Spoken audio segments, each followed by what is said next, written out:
All right, let's see if this works, my friends. Oh, did not need the bottle opener. Or did I? No, I didn't. Brought it down anyway. The Cubs bottle opener. And the Schaumburg Boomers keychain. That's how I roll. We got Summer Shandy today from Line and Kugels. We are officially in April now, and Summer Shandy is out. So how about that? Haven't talked to you in a while. Been kind of a slow week on the quarantine cards. I guess it means we got to play catch up. So we'll do what we can, and I don't mean to catch up the red stuff in the bottle. Bottoms up. And this is because of that Carol Baskin. Yep, finished Tiger King.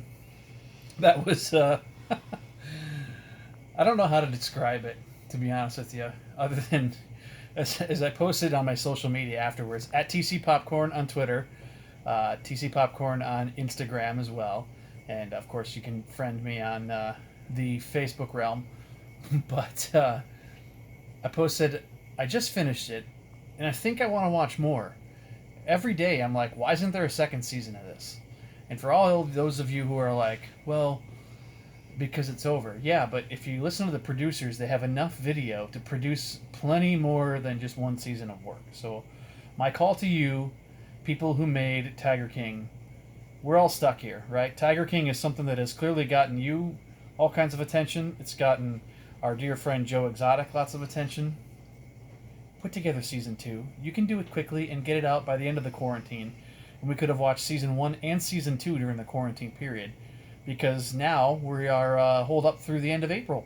So we got a whole other month of this, and I don't know if it's gonna end there, unfortunately. So today's outfit, we got the Boise State shirt. This I wore to the Las Vegas Bowl when I went to go see Boise State play Arizona State. It was Brock Osweiler's last game for Arizona State. I just happened to be out there when the game was going on, so we went. Of course, Vegas is now pretty much shut down, unfortunately. And this White Sox hat, it's an old school White Sox hat. I have a couple of White Sox stories. I guess we'll start it with Ed Farmer, who passed away today. I guess passed away last night, the radio voice of the White Sox. I got a Farmio story. First of all, I used to be a White Sox fan. I don't know how many of you are aware of that. But I got very frustrated when the strike happened, right, in the early 90s, because it was going to be the White Sox and the Expos that year playing for the World Series. And Jerry Reinsdorf was a front runner of causing that strike. And so I dropped my fandom. And what got me back into baseball, I guess, was the home run race of 1998, which got a lot of people back into the game, right? So that was kind of following Sammy Sosa, who was on the White Sox when he was having such a great season with the Cubs. Helped get me back into it and kind of became a Cub fan again. And then had the chance to see Sammy Sosa in Milwaukee hit a couple of home runs at the end of the season at the Brant Brown game in 1998, which is one that I'll never forget. So that's kind of the first story of the White Sox and this old school C. The second story is an Ed Farmer story. And Farmio was one of the first big leaguers that I've ever met. Now, being in the baseball business, I know a lot of people who are at the big league level.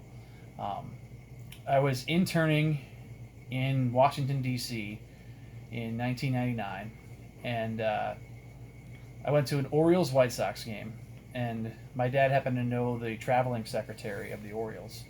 So I got to get in, get a tour, and spent a lot of time in the press box, and got introduced to the White Sox radio guys. Spent a lot of time talking to Ed Farmer, who was the nicest guy in the world, and he actually took me over to the Orioles radio side and said, hey, look, this guy wants to replace us in 10 years. I haven't gotten there yet. But so that was my first big league experience in the press box, was talking to Ed Farmer in the White Sox radio booth at Camden Yards, which, by the way, is an amazing ballpark. So rest in peace, Farmio. 30 years with the White Sox, pretty incredible. So whoever steps into that is going to have some big shoes to fill. Phish released a new album today, which is awesome. They surprised everybody during their dinner and a movie on Tuesday night, which was a great show this week, by the way. So, yeah. I don't know what else I was going to say. You Enjoy Yourself. It's kind of a Phish song. You Enjoy Myself is what it's called. But You Enjoy Yourself with a new album. I've had a couple of Zoom meetings lately. Have you done that yet?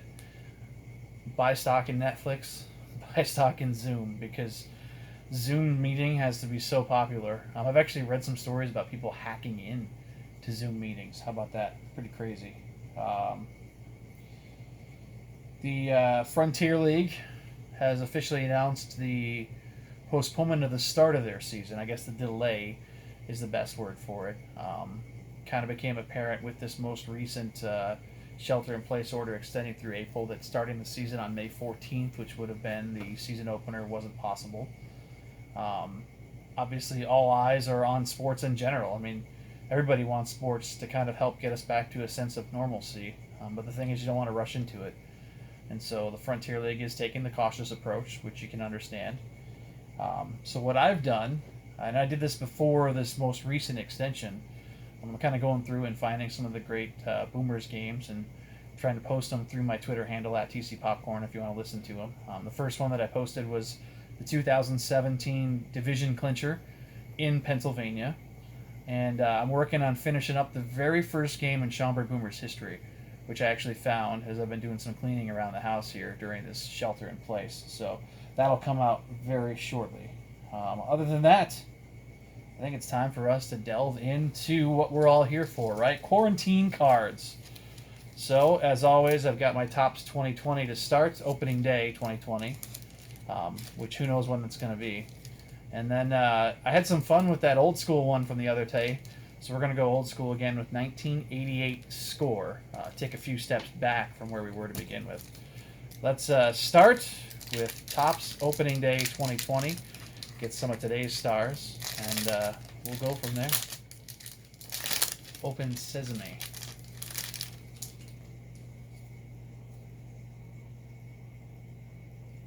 All right, one of the surprise pitchers from last year, Mike Soroka, the Atlanta Braves, 13-4, 2.68 ERA.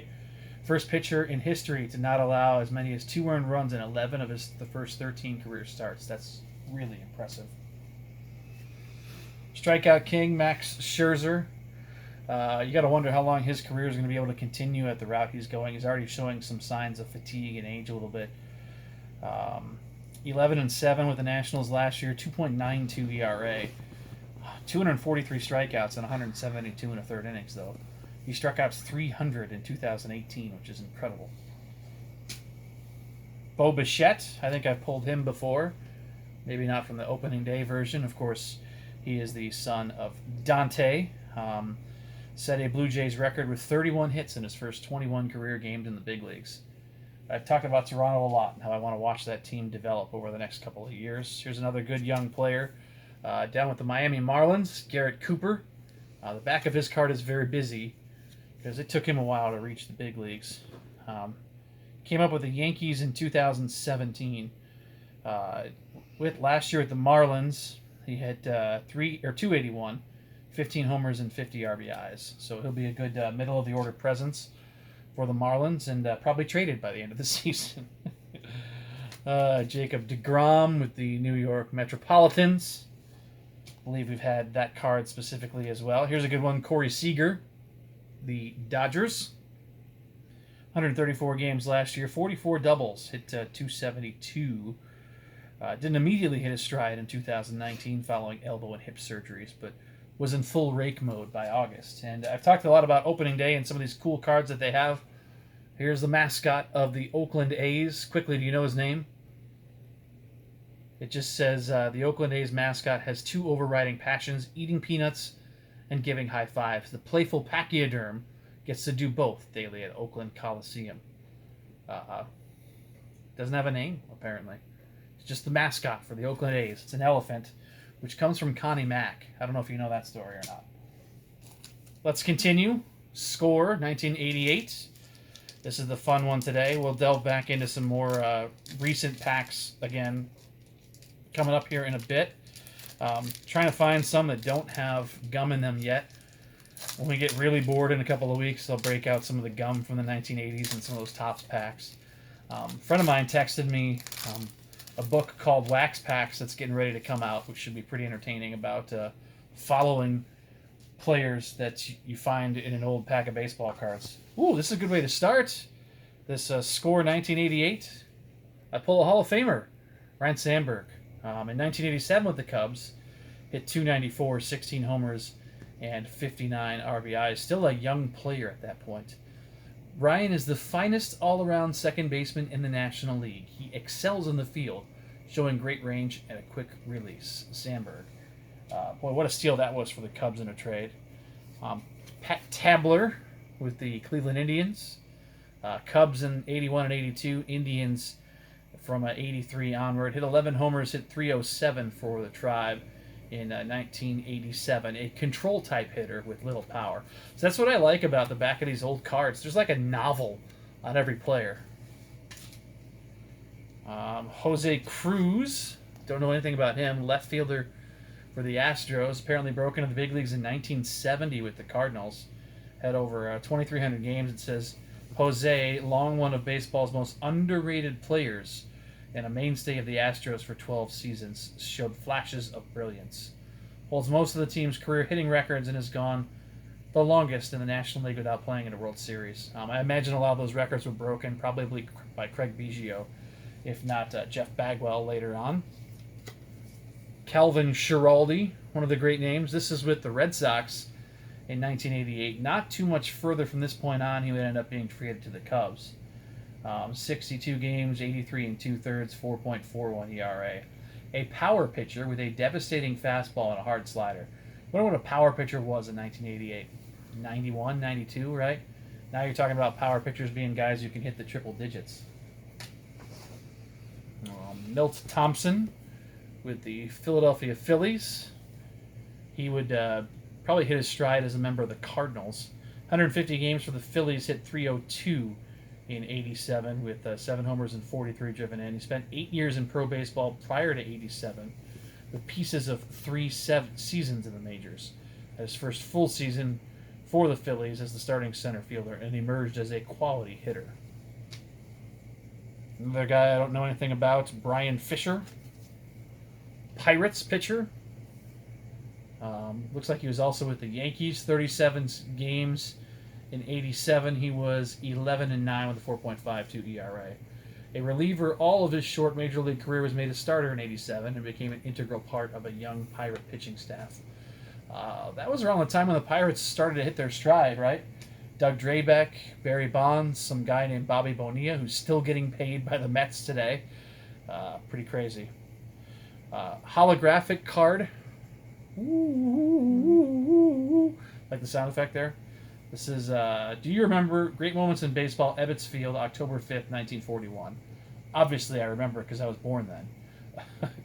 Mickey O and the Dodgers' aggressive catchers set a record for most consecutive chances without an error, as the Dodgers won their first NL pennant in 21 years.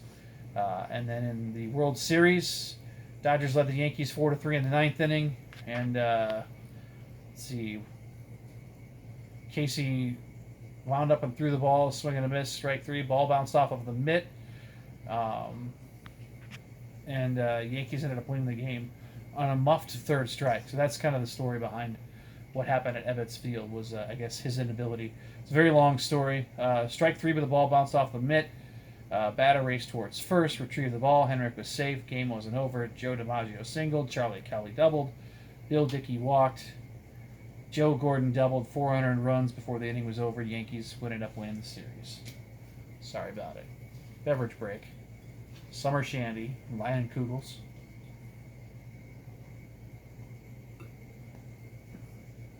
All right, we got Rance Mulliniks, one of the great names in baseball, with the Blue Jays, 124 games, hit 310, a smart clutch hitter who has spent most of his major league career platooning at third base.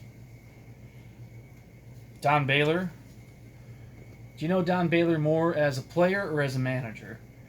He was a pretty damn good player in his day. Over 2,000 hits at this point in 87. Heart and soul of the Red Sox in 86. Led the team to the pennant. And then some guy named Bill Buckner had the ball go through his legs in a game that I actually watched recently on MLB Vault. Hit 245 that year. for the Red Sox and Twins combined. 16 homers and 63 RBIs. We've got a speedster, Gary Pettis, with the Angels. I think he would end up in Detroit later in his career. 208 with the Halos. 24 stolen bases in 87. He had 50 steals in 86. Has few peers in baseball as a defensive center fielder. Exceptional speed to cover acres of ground and amazing leaping ability. Gary Pettis. Danny Cox, St. Louis Cardinals, one-time manager of the Gateway Grizzlies in the Frontier League. 31 appearances in 87, 11-9, 3.88 ERA. Regained in 1987 the formidable form he showed in his first big league season in 85 when he was 18-9 with a 2.88 ERA. Troy State University product. Neil Heaton, get a load of that left-handed leg kick for the Expos. 32 outings, 13-10, 4.52. He's the ace of the Expos staff at 87 in his first year in the National League, acquired at the cost of Jeff Reardon, a relief ace. The former Twin won a career-high 6 straight and posted a 2.54 ERA between May 18th and June 13th. It's a pretty good little run. Steve Jeltz, don't know him. 114 games for the Phillies. Blessed with excellent hands, a strong arm, and quick feet. A lot of detail in these cards, scouting report-wise. Glenn Davis, first baseman for the Astros, 151 games, 27 homers, 93 driven in. Indie ball at the end of his career. Mike Lacoste of the Giants. Don't you love the 1980s background of these pictures? Just the standard color around the outside, solid. 13-10 with the Giants in 87, 3.68 ERA. Overcame a disappointing second half to become one of the most productive pitchers in the scramble for the NL West Championship. 3 cards left. We've got Richard Dotson, White Sox pitcher. In 87, he was 11-12 with a 4.17 ERA. Did not have big numbers, but showed he has just about recovered from major surgery to his right shoulder in 85 that nearly ended his career. Richard Dotson from Cincinnati, Ohio. Almost has the same birthday as me. Chili Davis. Yes, that Chili Davis who did not make it as the Cubs hitting coach. I forget where he is now. 87 with the Giants, hit 250, 24 homers and 76 driven in. Chili, like the Candlestick Park Wind, was in left field, center field, and right field for the Giants in 1987. His power, versatility, and ability to reach base helped offset injuries to Jeffrey Leonard and Candy Maldonado. Switch hitter, Chili Davis, center fielder for the Giants. Last one, another Expo. Jay Tibbs, look at that face of determination. 87 for the Expos, he was 4-5 with a 4.99. Has the control and repertoire of pitches to be a big winner. Split 87 between AAA Indianapolis and Montreal. Worked hard to develop off-speed pitches to complement his 88 to 90 mile an hour fastball. Came up with the Reds initially in 84, through 218 innings for the Reds in 1985. And that's it for this edition of Quarantine Cards. Wash your damn hands. Be safe, my friends.